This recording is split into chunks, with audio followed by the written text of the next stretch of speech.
36 series of 2016 dated June 7, 2016 policy guidelines on awards and recognition for the K-12 basic education program has been complied with in the selection of honor students, pupils, and special awards. I, the authorized representative of the school's division superintendent, Dr. Moises D. Labian Jr.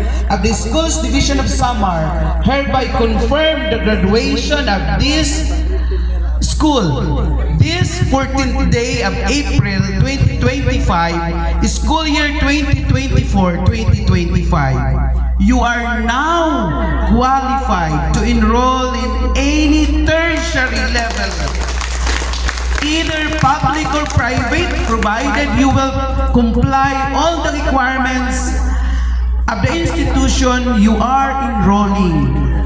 Kayo po ang bukod tangi na tinatawag na pioneering graduates of BAIS. Congratulations!